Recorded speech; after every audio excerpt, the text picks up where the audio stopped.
Like, my business is being like demolished. I got nothing. How long do I have to wait? Like, when do I start talking about this? Because my business doesn't just go like, okay, switch it on and just do it tomorrow. Like, the process of planning pausefest is 8 to 10 months.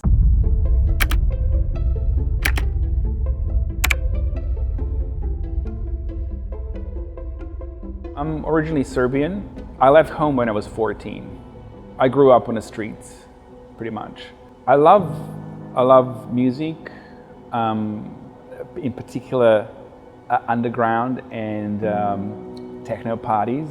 So I've organized a bunch of those. We were the crew in my town that put the parties on. I was like, as you can imagine, 14, 15. I was the one responsible for flyers and organizing things. I also played at those parties and had a few different pseudonyms and that kind of stuff. And coming to Australia was a big opportunity for me. I always thought that I'll end up somewhere else because kind of Serbia was a bit too small for me. And I came here and all of a sudden I thought, oh, well, this opportunity is for me to take what I have and utilize it to my full potential, see where I can take this. I was looking for something to start, and I didn't know what I was doing and what that was. Also ran some parties here and different nights and promotions, and so all of that was part of my identity for quite some time before I started pausefest. The speed at which pausefest had to be built, as any people in startups would understand, it's incredible. You know, festivals always, you know, this sort of place where you can be closest to what's happening in the world. And I try to bring all these people that build amazing technologies and companies to talk about what they've done, how they've done it, and try to excite the locals and government and everybody about these technologies and see what they can do. A lot of people don't know that pausefest, after second year, was just me behind the scenes.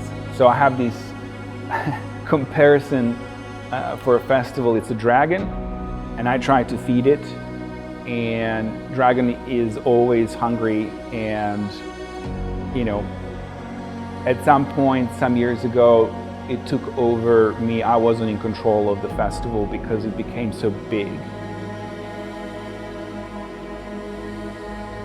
But yeah, we've kind of gone to do our best event in 2020, and then pandemic hit, and from there's a different story.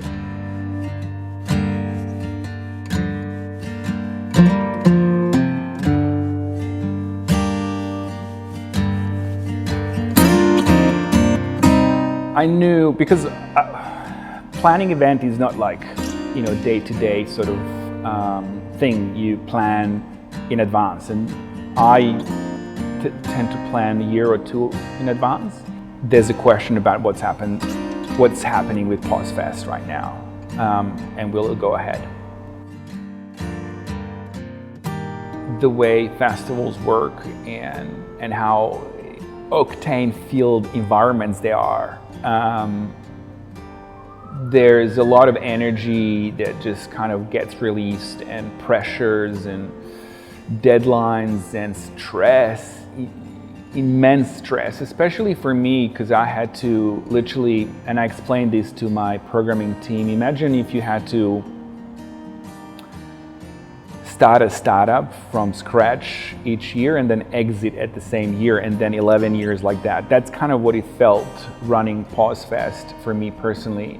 And so I would burn out every year, pretty much. And in the later years, that burnout would be bigger and bigger and bigger. And to recover from a burnout, obviously you need more and more time, but because COVID really restricted movement and my recovery plan didn't work, I couldn't really do what I usually do. So it affected me quite significantly. On top of that, I had some other personal health issues. If there's no significant funding for this project, I'm not going to run it. I tried with all my might to make it work, and I lift every stone there was out there to lift. But you know, I'm one man, and I'm trying to, create this national innovation festival that is internationally renowned. And at this scale and this point, like every other festival has quite significant support. It's a bizarre situation. I don't know, like I kind of hit the wall, and I just like I really don't see it moving forward. You don't go into battle with COVID, like you just don't.